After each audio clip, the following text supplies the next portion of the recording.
What's up guys? Ngayon, Tinola Gaming tayo. Yun ang request ng ating Madlang People. Tinola Gaming. Sasabihin ko rin kung ilang kami sa amin dito sa bahay. At syempre yung proseso ng pagluluto. At alam naman natin na lahat tayo marunong magtinola. Pero syempre, iba yung way ko. Dito sa bahay namin, anim kaming magkakasama. Papa ko, kuya ko, ate ko, and yung dalawang pamangking ko. Bali, anim kami. Pero pag sa gantong weekdays, may pasok yung dalawang pamangking ko. Kaya okay na sa amin yung ganyan kadaming sa ulam. Kasi umuwi na yung dalawang pamangking ko halos tanghapon na, isa gabi na. Kaya okay na sa amin yung ganyan. Kanya-kanya na lang kami kung ano yung pag-uusapan kung ano yung ulam namin. Tapos, dyan sa ulam namin sa tinola, merong mga gumagawa, sayote, yung nilalagay nila, hindi, papaya. Sa amin naman kasi, mas nasasarapan kami pag papaya, tapos pechay, tapos manok. Gusto ko lang sanang share yung mga pagluluto. Syempre tayo ng maraming luya. Gusto namin maraming luya kasi lahat naman kami rito kumakain ng luya. Tapos pechay, sibuyas. Yung iba nga hindi gumagawa ng hindi naglalagay ng sibuyas pag gigisa ng manok. Luya lang tapos manok. Sa amin naman, gusto namin merong sibuyas. Tapos ang tawag dito, luya, tapos saka ko ginigisa yung sa manok. Yung sa manok na yan guys, kung makikita nyo, medyo matagal ako maggisap sa sibuyas tsaka sa luya kasi mas gusto ko yung medyo tinutosta ko talaga para kapit na kapit pag nilagay mo na yung sa manok. Yung sa manok naman, mas gusto ko yung medyo nagtutubig na yung manok para pag sabaw siya, mas lasang-lasa mo yung manok, hindi na maraming nilalagay na nor cubes. Ako kadalasan kasi depende rin kung gaano kadami. Sa amin, madami na yung ganyan kasi 4 lang naman kaming kakain eh. Kaya naglalagay lang ako ng 2 nor cubes. Tapos, depende rin kung medyo magiging malasa na yung sa manok, hindi na ako naglalagay ng nor cubes or isa-isa na lang. Tapos, hindi rin kami gaano dito mapatis. Kasi pagdating naman sa sausawan nagpapatis din naman tsaka sa sili. Ayan, halo-halo lang hanggang kumatas yung manok hanggang magkaroon talaga siyang lasa. Saka naglalagay ako ng tubig pag sa unang kulo.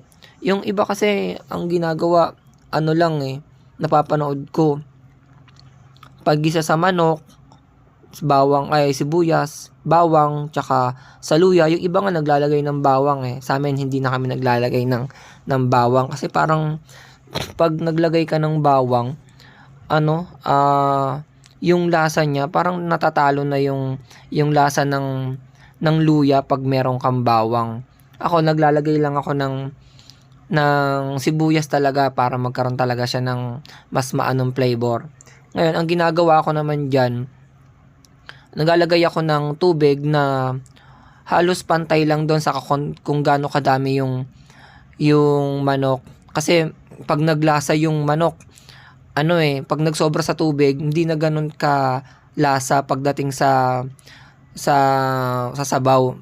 Kaya nga sabi nila, mas maganda yung sobra. Mas maganda yung kulang, dagdag ka na lang. Yan, house tour muna tayo guys. House tour muna ng konti. Ayan yung likod namin. Diyan sa likod namin, meron kaming papaya, meron kaming malunggay, tapos meron kaming mangga. Yang mangga na yan guys, yan? Hitik lagi ang niyan, ang bunga niyan pag nagtagmangga na. Kaya ang hirap maglinis diyan lalo na pag may bunga yan kasi yung mga bulaklak tsaka yung dahon. Yan guys, ayan yung spot ng mga alaga kong aso. Bali, 4 pala yung alaga kong aso sa bahay namin. 2 husky, tsaka 2 toy poodle. Ayan yung spot nila na talagang pag pinalabas mo sila, dyan sila umiihi, dyan sila nagpupupo. Every time, kahit na basta bukas yung pintuan, dyan sila nagpupupo. Pero minsan, makukulit tong mga alaga ko eh. Kahit na bukas yung pintuan, sa loob pa rin ng bahay iihi. Sabi nga nila merong mga ugali yung mga aso na pag kailangan nila magpapansin, dun sila iihi para makuha mo yung atensyon nila. Tas yan, pinalabas kasi ng ate ko dun sa kabila. Dapat dun sa kabila yun, sa main door namin papalabasin eh. Diyan niya pinalabas. O yan, nagtatakbuhan na. Ganyan kakulit yung mga alaga kong aso, yung 4 na yan. Yung 2 kong aso na husky, magkapatid yan, kaya hindi ko sila mabreed. Pero yung 2 poodle ko, babae lalaki talaga yan. Kaya naghihintay na lang ako ng 3rd hit dun sa isang itim na yon. Iniintay ko na lang mag-hit yan, tas ipapa-stud ko na dun sa brown ko. Pangalan niyang mga aso na yan, yung brown na husky, si Mori. Yung babae naman na husky is si Ran. Yung sa toy poodle, yung brown, ayun si Luffy. Yung black na toy poodle is si Boa. Yan, i-house tour ko naman kayo sa loob ng bahay namin. Doon lang sila kasi lagi naman tumitingin yan pag pupunta ako dun sa likod. Basta kung nasan ako, lagi nandyan yan. At tapos sisilip yung mga yan, pupunta dyan yung 4. O, di ba?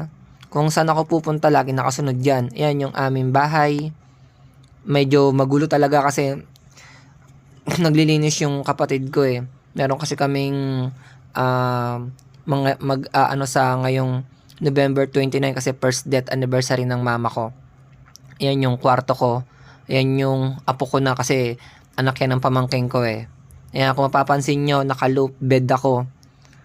Loop bed nga ba tawag dyan? Basta ganyan, nakaangat yung yung sa kama ko kasi sa ilalim nun, doon natutulog ang mga aso ko pag gabi. Yan yung aming kusina. Dati yung kusina na yan, dyan ako nagluluto. Kaso, nung nagkaroon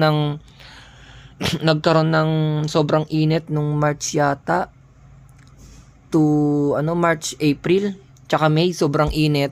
Nagpa-aircon kami tapos sinecured namin yung bahay, kaya buong bahay naaano ng aircon. Yung sa aircon kasi namin dalawa, isa sa kwarto ko para sa mga alaga ko, hindi para sa akin para sa mga alaga ko. Tapos yung isa sa papa ko. Yung sobrang init, ginawa namin lagi kami nakasarado para yung ng aircon nasa loob lang ng bahay. Yan guys, yung sa unang kulo guys, naglalagay na agad ako ng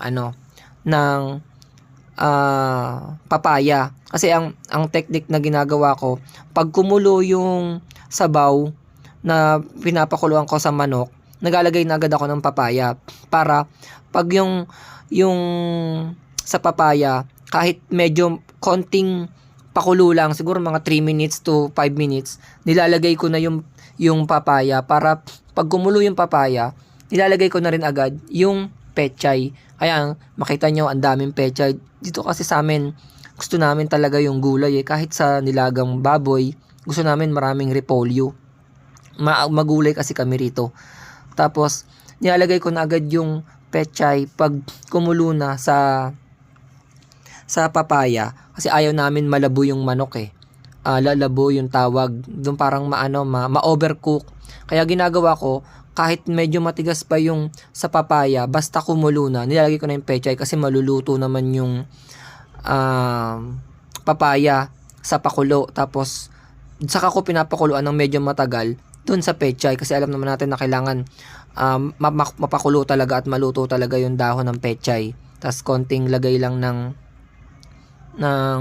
paminta, tapos mantika, ang tawag dito, patis, tapos galagay na tayo ng Knorr cubes. Diyan kasi medyo hindi naman madami yung sabaw, sakto lang, pero parang kulang yung lasa sa manok, kaya naglagay ako ng Knorr cubes. Bali 2 ang nilagay ko diyan.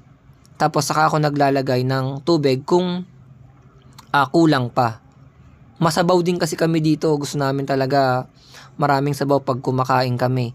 Lalo na pag sa mga ganyan, nilagang baboy, tinola, sinigang, minsan nilagang baka, mahal ang baka kaya ano lang, minsan-minsan lang. Tas yan, pag kumulo na, dyan ka ulit titikman kung kulang naman sa patis, kulang naman sa paminta. Tapos kung makikita nyo, maglalagay uli ako doon ng pangalawang lagay ko ng ganon. Tapos kung ayos na, pakukuluan ko na lang ng konti. Tapos papatayin ko na. Kasi kadalasan nagluluto ako alas 11. Alas 11 para pa. Kung umabot ka sa video na to guys, salamat. Subscribe lang. Bye!